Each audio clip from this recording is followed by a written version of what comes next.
बड़बड़ाती जिठानी। सिम्मी की शादी एक जॉइंट फैमिली में होती है जहां उसके पति राकेश के चाचा चाची भी साथ रहते थे। उनकी बहू मेघा सिम्मी की जिठानी लगती थी। अरे मेघा, राकेश आ गया है, उसका खाना लगा दे बेटा। हाँ माँ, बस वो चेंज कर ले, मैं खाना लगा दूंगी। सबके कमरे में जाने के बाद सिम्मी और राकेश साथ खाना खाते हैं, जिसे देखकर मेघा को जलन होने लगती है।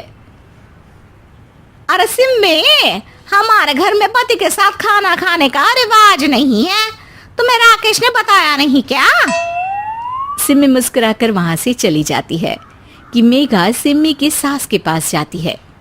अरे चाची जी, राकेश भैया तो सीधे हैं, कछु नहीं बोलते, कछु नहीं समझते, लेकिन आप तो सयानी है ना।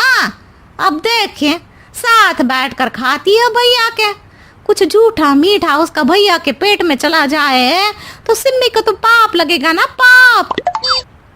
सिम्मी मेघा की बात सुन लेती है लेकिन कुछ नहीं बोलती। अगले दिन, सिम्मी, मैं मुंबई जा रहा हूँ, तुमको चलना है तो साथ चलो। मेघा राकेश की बात सुनती है और सीधे सिम्मी की सास के पास जाती है। अरे चाची, अरे चाची। अरे मेघा, क्या हो गया? बहुत परेशान लग रही है, सब ठीक तो है ना? अरे नहीं ना चाची, कैसा ठीक है? राकेश भैया मुंबई जा रहे हैं, आप तो जानती हैं कितने सीधे हैं, इतनी दूर जा रहे हैं, कहीं कुछ हो न जाए।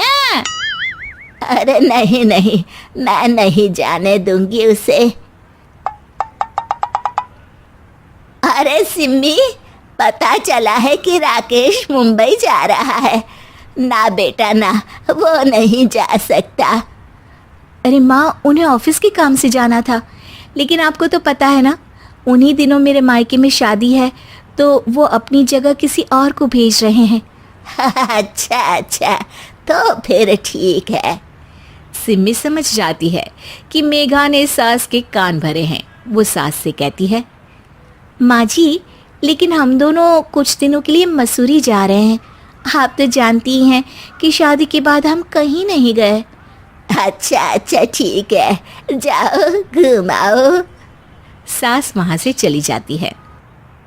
सिम्मी अपने कमरे में कपड़े पैक कर रही होती है कि तभी मेघा आ जाती है। अरे गर्मी में सर्दी के कपड़े काहे पैक कर रही हो? सिम्मी को मेघा पर नाराजगी तो होती है, लेकिन फिर भी वो कुछ नहीं बोलती। दरअसल मैं और राकेश हनीमून के लिए मसूरी जा रहे हैं ना। का हनीमून? हाँ हाँ, हनीमून। क्यों? हनीमून के लिए तो पति पत्नी ही जाते हैं ना, तो मैं और राकेश जा रहे हैं।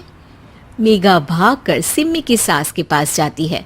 अरे चाची, सच में तुम लोगों जितना सीधा परिवार तो मैंने देखा ही नहीं है। अरे अकेले भेजोगे दोनों को?